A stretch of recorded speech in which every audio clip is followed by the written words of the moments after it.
Bonjour à tous, bonjour encore une fois à nos auditeurs, téléspectateurs et internautes. Bienvenue encore une fois dans votre émission Tête à l'air News, une émission où nous parlons vrai, où nous analysons avec lucidité et où nous mettons en avant la vision du chef de l'État, son Excellence Félix Tshisekedi Tshilombo, votre Bengi, artisan du redressement national. Aujourd'hui, nous avons plusieurs sujets brillants à la une. Le sujet tellement belé banalise et belé tout ça là. Premièrement, tu as sport, on peut créer tellement de problèmes dans la ville de Kinshasa. Tu as sport, hein. Tu as sport concernant l'arrivée à Mike Tyson. Tu as bien combo ya Chimanga. C'est une révélation. Donc vraiment na Chimanga. Vous allez étonner sur vos moni. Le jour de présentation na commémoration ya combat ya Liforeman. Bagis na suka Chimanga vous allez étonner pour moko déjà révélé qui origine na yeke aza congolais et c'est le test ADN ndenge prouver que aza congolais et ba kombo na ye oto yebi nzokande za rande Chimanga. Alors problème ils ont vraiment rondo autour de ça et on dépend de le trop concernant Mike Tyson arrivé na ye jusque là il crée ba problème na raconte un chef de l'État concernant ba photos qui publié et tu sais la bino analyse et tu refaire éclairer bino que comment cette photo n'a pas causé des problèmes notamment dans la circulation et pas opposants et d'autres analystes qui sont plus intelligents que tous les Congolais. Bon, on doit analyser photo na manière na bango na lenge na bango alors que les choses sont autrement. Donc tu le surtout concernant photo tu le concernant photo. Tu linga to bimisa muto yo ayesi likambo wana grave ou ata to teki na ba service de renseignement. Mais na koska ke patriotisme tout le monde est atina te. Tu linga to bimisa muto ayesi dossier na viral. Bato ba yeba mingi. Tu linga to exposer yo. Mais no tali uzande ko na biso donc. Auto vivre na ignorance quand même hein, je pense pour la vidéo aux Olympiques recadré na babiloko au posaki to lobela pe concernant makambo ya Goma. Où se trouve Corneille Nanga jusqu'au moment où on ne sait jamais. Jusqu'au moment où on ne sait pas. Où se trouve Corneille Nanga. Corneille Nanga, Zana Goma to Azate. L'obit est bisaki bilo que Azako séjourné na Giseni. Place à Kenda qui mais l'autre c'est une raison ni Nazanango à Kenda ko séjourné na Giseni et ni les ko se passer na Goma actuellement. Gomeza ko panzana, Gomeza ko beba. Donc mon libération koki oyo to le barake. Malgré la durée de la nuit, le soleil finit toujours. Yakobima, yako apparaître donc mo yekomi kobima malembe na Goma na Bukavu place ba wazalendo na ba FARDC bazo sala ratissage bazo sala musala malamu kuna. Alors calamité bokoyo ka basango malamu concernant Goma mais awa d'hôtel Sabino surtout état ya Corneille Nanga donc azawa pipe azan état nini bozala tina suka comme de vrais patriotes surtout bo sanate bo liker bo partager bo liker bo s'abonner et d'autres peu bazala informer comme bien peut vous informer pourquoi pas former. Alors tu le la makambo Mike Tyson tu le makambo économie et pour aussi ça makambo sécurité ou les ko toucher mboka na biso. Alors tu banda na makambo visite à Mike Tyson tu banda sport et ça vient à tête à l'air news tu le la politique tu le la sport pour mboka na biso pesa tu zape na domaine ya mamba sport zape ba sportif pe bazali pourquoi pas ba sportif pe balanda la chaîne oyo. Il faut que tu sois clair surtout dans ces jours, il faut toucher mon konzi mboka na makambo Tyson et toucher mon konzi mboka donc biloko na to limbi sarate il faut te être clair si bino boyeba réellement concernant ma photo oyo mutu moko boya publier ki to bomba rande kombo na ye. Alors la visite de Mike Tyson à banda ki liboso parce que Mike Tyson depuis arrivé na ye a so sala ba visite Mike Tyson Chimanga a so sala ba visite partout visite à liboso banda ki yango na lieu ya mémorial ya Génocoste où eza na Kinshasa oyo to ba congolais belé ba kumisa ki geste wana comme un geste moko fort et de mémoire et de solidarité envers bandeko na ye ba congolais ou ba kufa na est donc aranda ki ba hommage na ye na ba millions de victimes ya génocide congolais où salama na grand partie à est et légende mondiale ya Bourse a rappelé au monde que la reconnaissance et la justice sont des étapes essentielles vers la guérison collective. Et on est qui va rappel na ye oyo asalaki na face ya monde to yebi Mike Tyson Chimanga liloba na ye eza liloba moko ko peser partout dans le monde, bakoki ko yokela ye, pourquoi pas ko zwa makambo zo le kana est à considération. Donc chaque Congolais, chaque star azoya azochika makamba ST bazo le kama ko quelque chose, surtout oyo aye ayokuta ba origine na ye peut éviter un résultat à Paul Kagame na arrivé à Mike Tyson sur za ndenge nini.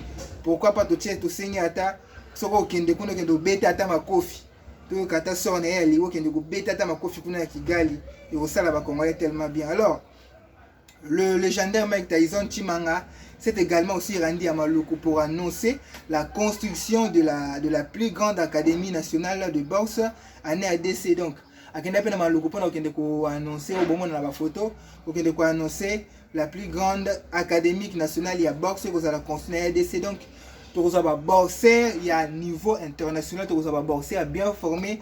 Papa, maman, ce que vous avez moi na ba mo obete liko fina quartier.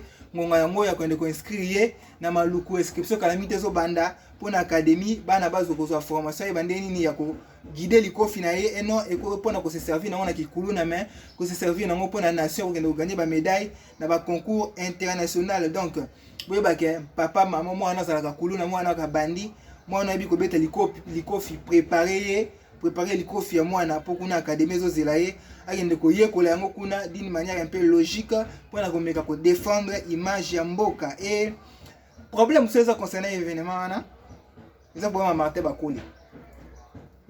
Problème c'est ça ngwana tout moni photo Martin Bakole na avion o ba chili bino na photo Martin Bakole na avion a voyager na yazo kende mais comme yo Akimi depuis arrivé à Mike Tyson Martin Bakole a comme mal à l'aise Akimi Congo Akimi étranger Akimi Kovanda. Bon malgré biloba loba wana loba maki na réseaux sociaux mwana batu pa vanda ki kimate quoi mwana batu asala ki ba réaction na ye na live asala ki na TikTok o batebele balanda ki Martin Bakole a dénoncé ki comment to loba asala ki dénonce sur exclusion na ye o ezala ki na événement ya Mike Tyson na Kinshasa. Donc aloba ki mwana batu kwa okanga maloba te Martin Bakole aloba ki quelque chose. Donc to tangela bino moi tout ça nous rappelle à Malobaki et puis to analyser concernant il y a absence na événement wana pour na mettre bien au clair pour te bisa bino tête à l'air news on des vérités à établi à toi pour na ko zongisa makambo en ordre surtout à biloba le besoin de la cité. Alors le poids lourd congolais Martin Bakole a poussé un coup de gueule lors d'un live sur TikTok.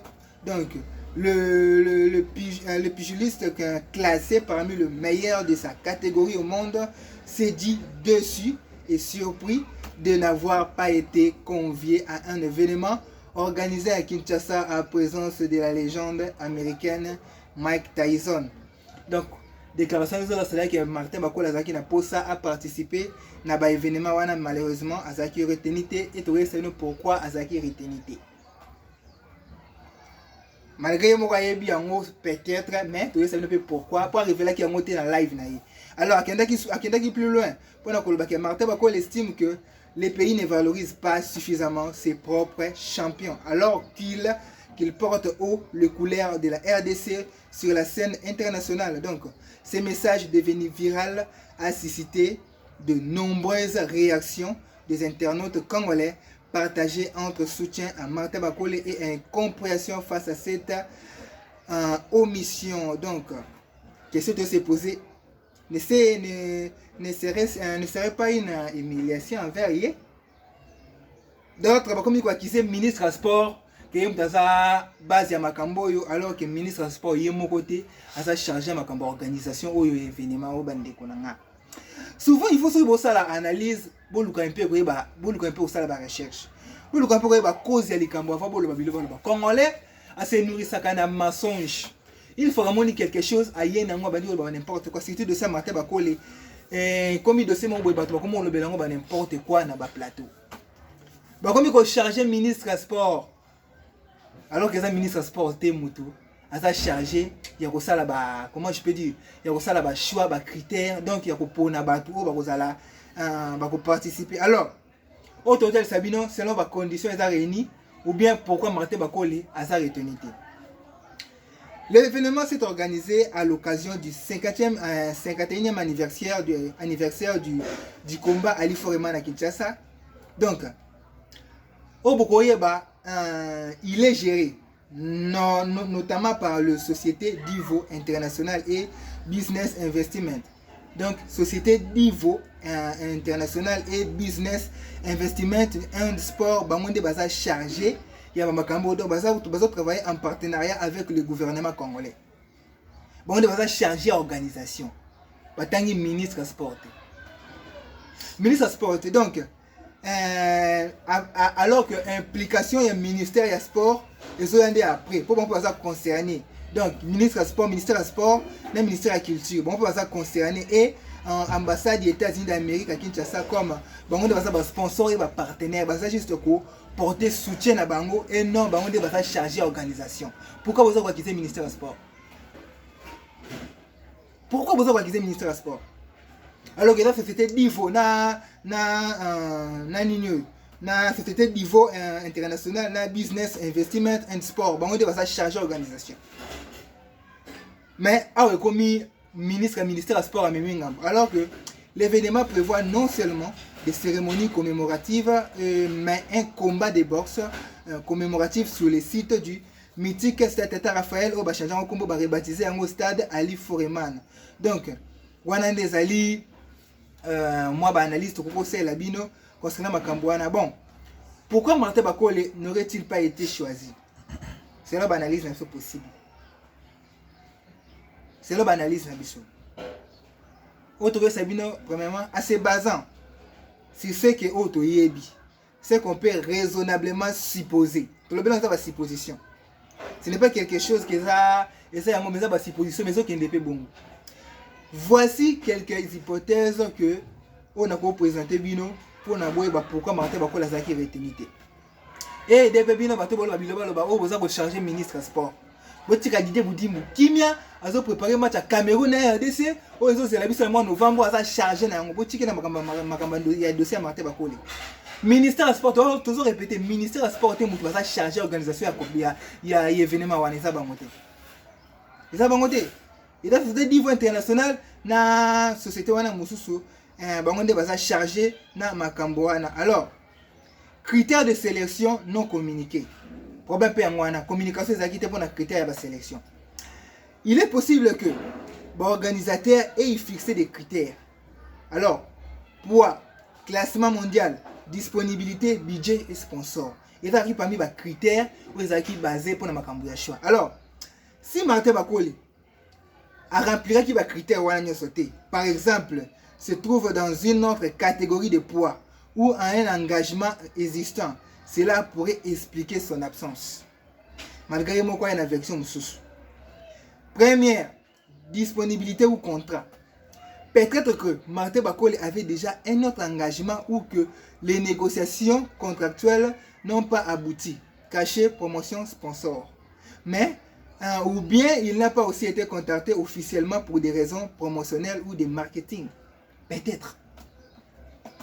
Mais Martin Bakole yaki a Zalaki déçu concernant la pénalité. Cela veut dire que Zalaki n'a pas engagement mais peut-être que Zalaki raison il y a communication, il n'était pas communiqué ou bien il n'était pas contacté officiellement pour des raisons promotionnelles ou de marketing. Peut-être pour des raisons là, bah contacter qui était. Deuxième stratégie à promotion ou visibilité.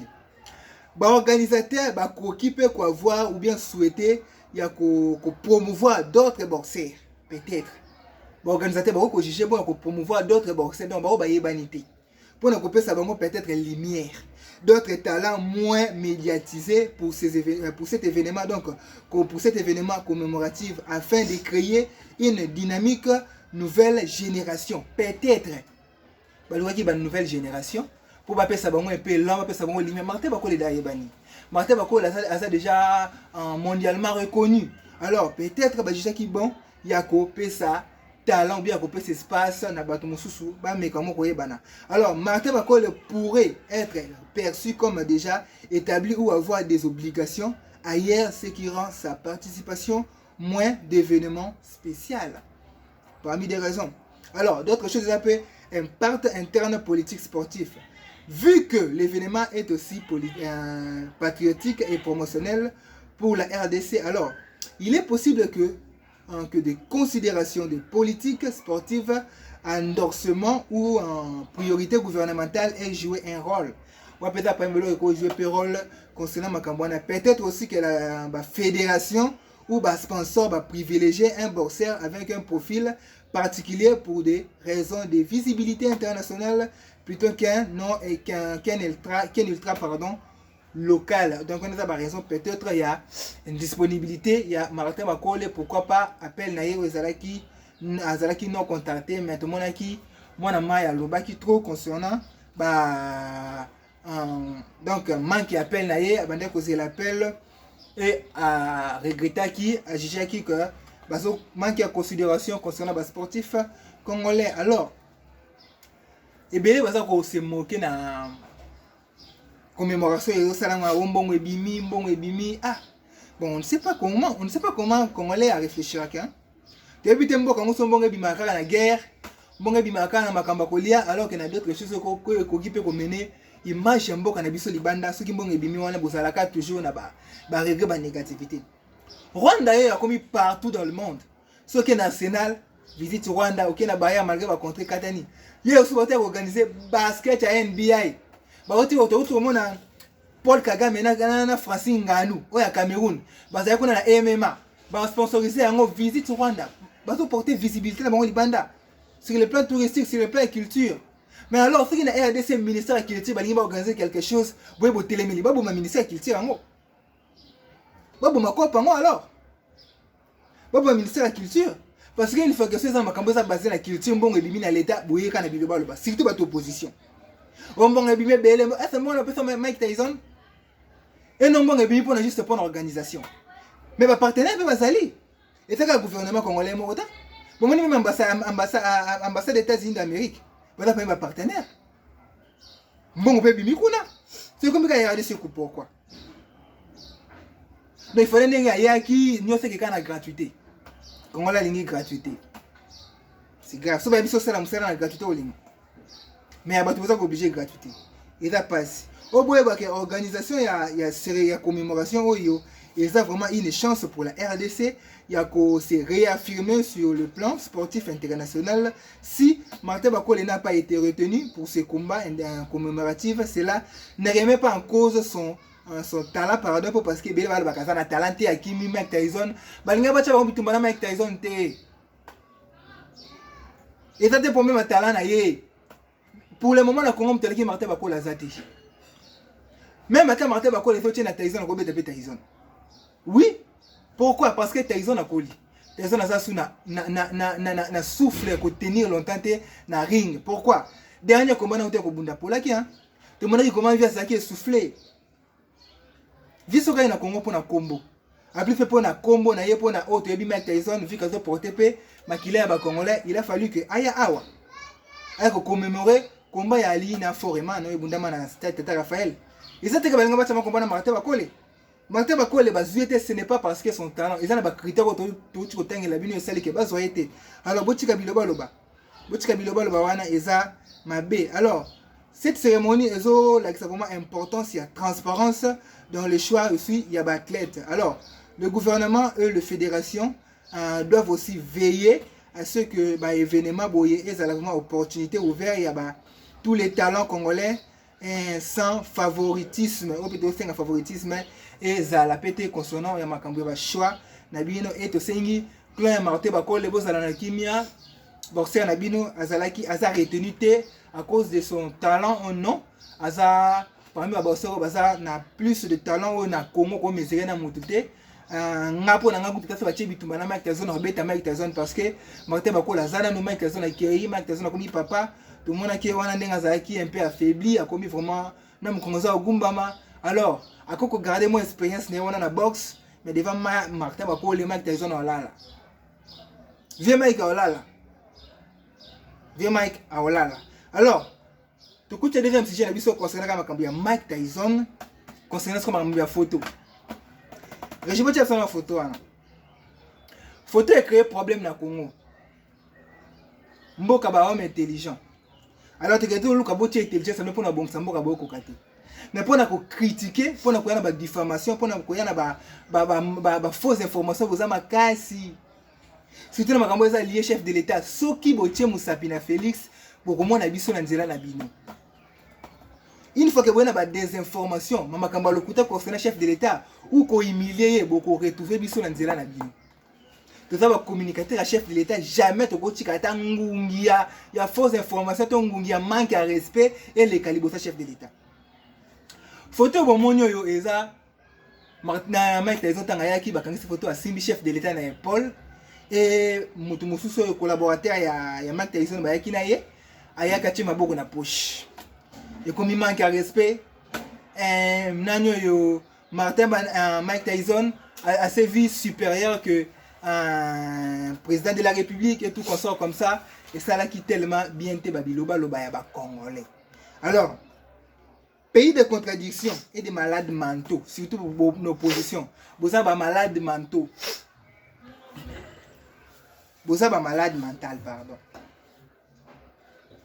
Vous avez malade. Pourquoi?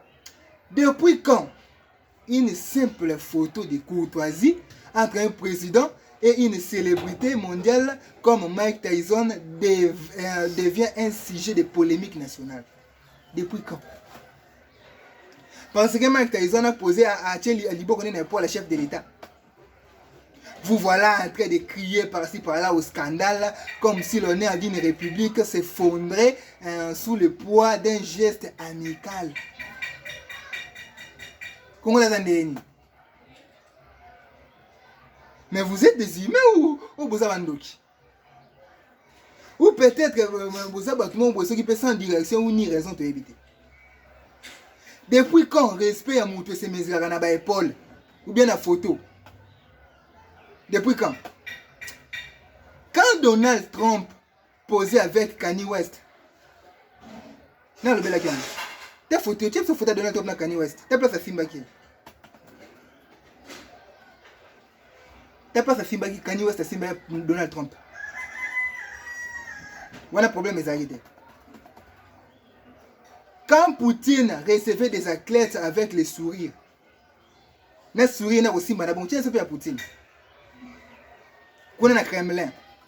Vous avez vu le dignité il y a Donald Trump, tu as Poutine et Koyaki, tu peux continuer Koyaki. Et Koyaki. Mais comme il a fait c'est comme un problème. Quand Macron échangeait avec Mbappé, il n'y a pas de système, il y a la pioche, il y a un Niska. Nakata vestiaire. Basimana boy ba betana ba mbote ya ba camarade. Il on a dit dignité à Macron. Tom Macron qui est président de Kitaki. Où étiez-vous pour parler? Il y a pas humiliation, il y a pas photo. Nulle part. Évidemment, parce que votre problème te comprend les uns de Félix Yemoko. Et dans le protocole, les uns de Félix Yemoko, le problème n'a pas. Votre haine est comme un niveau clinique. Oui, c'est un peu que nous allons soigner. Donc, il faut que professeur que Mike Tyson a se prosterner pour me pour respecter le chef de l'État. Il fallait pour Nabino na Oya Mike Tyson a Mouzama à Fukama pour Nabino respecter Angwana.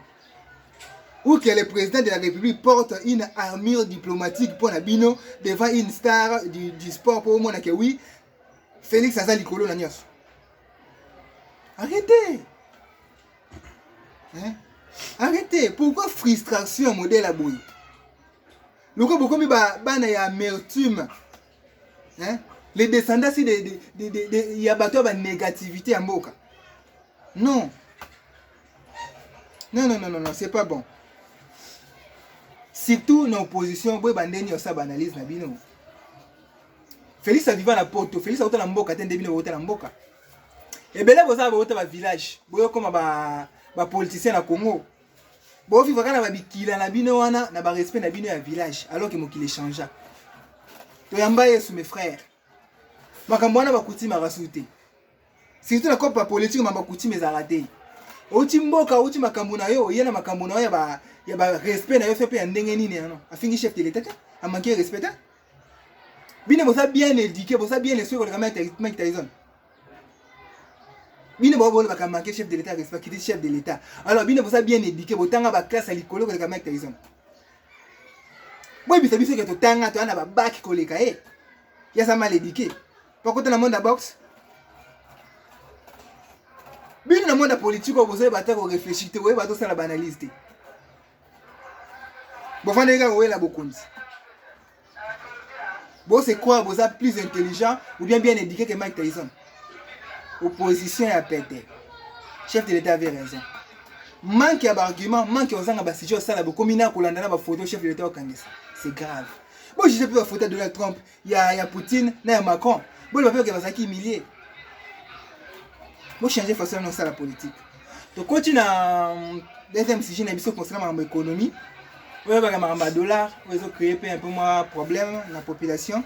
Alors l'autre c'est bien taux banque centrale abîmée, c'est encore une fois taux à dollar à l'élo pour un dollar 21 900 francs. 21 900 francs, soit 22 400 euros. Mais 22 900 francs, quand même 21 000. Au bout de 21 900 francs.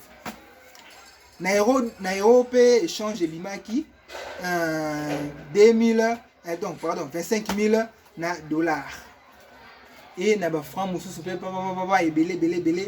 Ni ba francs comme belé. Alors, moi, nouvelle hausse de monnaie à taux indicatif du dollar par rapport à la veille de combien kokita et matikama mukia. Et matikama mukia, alors cette évolution pourrait aussi impacter le prix à marché local et la transaction commerciale. Alors toujours c'est toujours le gouverneur, le ministre de l'économie, le chef de l'État peut faire des instructions, mais un peu clair. Pourquoi pas que l'on a désordre na makambu ya dollar, que taux de référence. Il y a un mot toujours c'est un peu au tchaba élément qui est dans le terrain pour nako traquer ba cambiste ba o ba so bebi ça problème de population. Alors na non Kivu na Goma concernant le dollar, plusieurs changeurs pour y avoir monnaie seraient arrêtés la semaine écoulée. Na ville ya Goma na marché Birere. Bato bafana na Goma babi marché Birere. Ba kanga qui va changer kuna makasi. Pourquoi? Bah reprocher qui bango de la mise en application, il y a taux d'échange, il y a franc congolais contre le dollar américain comme à Kinshasa. Pour la bango balinga qui te va changer, va se référer à taux à Kinshasa. Mais bon c'est quelque chose. Population tu y a Goma, bah que le président c'est Félix Tshisekedi. Population tu y a Goma, bah que les institutions sont reconnues mondialement, spirituellement, physiquement. C'est besoin d'institutions à Kinshasa. Bon, autorité va reconnaître même les mises en Zambie. Et ça va qui tient. Comment libre que l'avenir pourquoi? Bon, c'est là que l'avenir pourquoi? Mais bien va reconnaître. Nanga no mabino. Nanga no mabino ana. Mais bato va reconnaître spirituellement, physiquement. Bah on est pour population landa. Bah changer va changer vie à tout à Kinshasa. C'est comme Bolingini. Va changer quand à 28. Bino bona ba banque légale. Ouais ko tché ouais ko pesa bongo. Bona ba bank. Bote ko fungola so ba bank mo na bosa ni kombo na mwe suka api. Oba no financer bino na Uganda na Rwanda, e suka api. Mais non les rebelles. Pourquoi est-ce qu'il y a rébellion au niveau? Mais pas la population va s'exercer parce que ba instruction ou na Kinshasa. Bino mo zana loko ko free ba habita go matin. Vous allez ko free ba matin. Quand on change dans l'institution, on va dans l'institution provinciale. Bon changer, bon changer. Et là, il y a malonga pour porter la gomme, dépose. Bon, tu vas changer, tu libération va changer. Il faut aller dans l'instruction où tu as Kinshasa. Et non, ça où tu as Bino. Normalement, Bino, tu as l'institution, c'est illégal. L'administration de Bino, c'est illégal. Donc, des choses qui sont illégales. Mutakola de la Mazate, boti, to sengi libération. Communauté internationale, MONUSCO, il faut qu'on libère Batouana ba changer wana. Ba koki jamais ko vivre na sous la instruction nanga na zanani. Mutacha nanga wana zate. Ndepa kota ndepa olonga, azolonga déjà bientôt là. Alors, problème c'est peut-être c'est bino na même ça c'est lequel lobby concernant makambu ya arrivé ya 7 kikuni na ya Théophile Mbemba. Tuloba kiangwa. Munokana nganga. Bomi ko s'attendait ba tiki bango ba okanga bango kaka. Déjà sur le régime moi te ya ko tika no se le kana pete. Non. Tika tala le lelo nanga bota ma papua. Mais c'est bino set ki kuna te film même ba okanga bango. Na biso no émission ngele ke lobby. Ba okanga bango. Trahison lo se lo balimbi sarate. To boy to bota ba monga shushu lobby. To boy to bota bananga lobby. Au sali mabe bakangi peu importe casquette politique na yo. Théophile Mbemba, tebisa kibino ba okangai. Baja ya ne lelo mardi na tongo. Lelo mardi na tongo et pas Théophile Mbemba Fundu. Ancien ministre ya intérieur si je ne me trompe pas. Bakende na ndako na ye bakangaki ye pe bamemaki ye na bagence ya ANR encore une fois. Information qui révélée par Pire Naye, député, ex-député, à l'homme déjà sous-député, qui va voter qui était pour la manque de compétences. Claudel André Lubaya, où il a dénoncé qui a mené une arrestation arbitraire. Comment expliquer mon accueilli que s'aligner la rebelle, bah quand il y a une arrestation arbitraire. République ni boli matozala. République bananière ou bien république où il y a ce qu'on les cas facilement. Bon, on a posé ba contrôle baza mur, ba contrôle ba ebi ko respecter mibeko. Mais arrestation peut être Théophile mais ça doit respecter mibeko. Mibeko est-ce que mibeko autorisé mutu à kai ko trahir mboka ba tike librement? Mais non. Mais l'état respecter ka mibeko. Mibeko mi wapi? So ni ba kanga ote, respecter mibeko mboka. Il faut respecter un ça l'arrêter. Alors, ancien ministre intérieur avait récemment repris l'activité politique après avoir participé à un conclave où il y a à Nairobi, Moziki Nabango, au côté à d'autres figures opposition et anciens proches du régime kabiliste. Donc, Kangaki, au toujours le balazan à Aner, Yena, cette Kikuni, ça qu'on risquait 10 ans de prison pour Namibé Kolobi, bon, 10 ans ou plus. Tout ça qu'on s'est rallié derrière. Traître à cause arrêté pour 10 ans ou plus, il y a prison et après c'est ce qui est encore une fois interpellé alors qu'il ne ressemble pas découvrir babilo comme grave na téléphone aye au tokoye baka soki bakangi pourquoi pas kotiela un peu procès pour na trahison à la nation. Alors to continue makambo ya Goma na Esther où makambo to touché kone nango bomona ki ba photo ba mituka mutuka na makila alors que zaki ba vidéo biso publié déjà avant. Quand même vidéo là va ko selo makamananga. Ce qui n'a pas profité ça n'a profité comme la binote n'a pas profité. Ah non avant moi. A kufate oh je dis ça le baba ngona nga kufate ti ba omona élévation nga. Nanga kufate ti tonga mona Congo ezala libéré. À vivre libération comme on a prison. Malgré soin monsieur ça pas kufa. Mais santé na eza bien té. To peut venir tana na souke émission. Alors boyebake officiellement ba wazalendo baza na aux alentours ya Goma sinon futa na bomona ba wazalendo bakoti da na aux alentours ya Goma bazaki da na Niragongo ba avancer lobito bakanki sniper rwandais wana bakanki na Niragongo donc ba avancer comme dans aux alentours ya Goma ba makambo boyo kana réseau que Goma eza touché M23 na ba cadre na bango nyonso baza na Gisenyi baso na Goma te. Goma a touché mes frères et mes sœurs. Dans quelques jours, ma va changer. Goma a touché. Bazana Gisenyi. Bana Goma te. Tu es venu magasin ba kende na Gisenyi. Ba bazana bazo zala tout na ba vidéo bo mona. Bazo zala tout donc ça c'est na quelques jours Goma a libéré na Bukavu. Ce que c'est ngata par la guerre to kindi. Faut Goma les a libéré. Alors, il est strictement interdit aux Wazalendo et les FARDC d'appliquer le système réplique stratégique. To boy réplique stratégique. Si tu as un niveau, ça pour la réplique stratégique. Il y a tout autre boy. Avançons, mes frères. Avançons. Bon, Wazalendo baza toujours déterminé jusqu'au bout. Il y a Kozong, Selabiso, Goma et Bukavu. Et voilà les Wazalendo encore visibles partout. Là, on a route, ça pour mener. Qui mène vers Goma et Bukavu.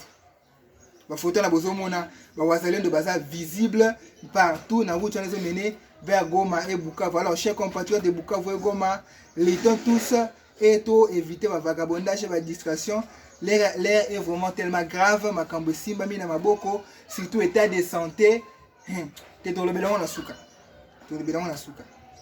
Jusqu'ici ba wazalendo ba bloqué Goma na Bukavu, baza juste les bandas. Na ba photo nous omona baleki déjà Niragongo na Goma eza 7 km. Baleki déjà Niragongo ba komi pembeni. Ba juste à soba kota. Problème eza ka to battre la population. Il y aura un moment la population faut besoin alerter. So boyo ki wazale na fa de ba PC mot d'ordre. Boza na bandako. Bota na mando pour calamité ba kota kuna. Calamité ba kota. Alors, malgré l'affrontement les gars qui mokolo ya lelo na Kamisimbi Muku na Patira na Siragabwa Modusa Toyota on les a la localité les za kati ya Walungu juste à 5 km ya Bukavu où ils a toujours sous contrôle ya ba wazalendo contrairement à ba poisson rwandais et l'Obamaki que ba localité nous sont atteindre dans maboka M23 non ils a lokuta ils a na maboka ba wazalendo ba photo bozo mona ils a ba wazalendo bazo contrôler ba localité wana nyos ils a na maboka ba force armée na biso et non na maboko ya ba ennemi. Alors il est encore une fois strictement interdit aux wazalendo et le FARDC d'appliquer le système repli stratégique to boyi yango to boyi système repli stratégique mambaso to boyi. Alors l'état actuel de Corneille Nanga, l'état de santé de Corneille Nanga est très grave. Vieux à Zobela, et ça qui parmi les raisons à Kenya na Gisène. Tu sais nous descendre pourquoi les raisons pour se réfugier na Gisène. Ba décision tout au monde na oyo ba ça la déclaration concernant makambu ya bakor ya cesser les faits, FARDC va violer tout comme ça, au Nanga Twitter nous sommes na Gisène. On s'en na goma te, Nanga na goma te. Ba déclaration tout ça na Gisène. Bon, ça vient de photo quand la déclaration dit photo quand la tier. Pour moi, oui, on va goma nanga za na Gisène. État de santé na tellement grave. Akoko fa lelo lobi mosika. Prière ezaka bongo ko gisama. Pourquoi? Parce que ba bourreau na ye. Baza da ko luka da ko lâcher. Déclaration même Kabila sala na Nairobi et pesa ke da kanda. Ba on bala pesa boye. Déclaration sala ke pesa ke da kanda. Akoma mona loka via comme bois qui sai. Comment on le fait comme bois ça mais hôtel en au fond sur réellement faire comme bois c'est tout ça cop na bango nanga za gravement malade tous ces na Angelu aliwa atambola kana Egypte pour na kokende kozwa bana nyoso ya Israël oyo bachaka bilembote amona tananga na journée ya lelo amemela biso ya kendo pema na kimia lokumu rozonga kepa nzambe. Alors to sukisi wana mokolo ya lelo nde tozosenga na bino soutien moral physique pourquoi pas financier pour na chaîne na bino avancer et que ça a tellement estimé makasi comment on va soutenir la sur le plan spirituel et pourquoi pas va conseil va reproche place les marché tout les campagnes pour améliorer pour toi apprendre à chaque jour tant que tu es là muka tu as les cas et tu nzambe akusunga biso to comme liso. Alors tu connais mon la lobby pour la bonne nouvelle mususu bon garder toujours même sourire même détente et bon s'abonner bon liker bon partager baninga pas à la informer peu comme bino tu connais mon la lobby pour passer journée malamu.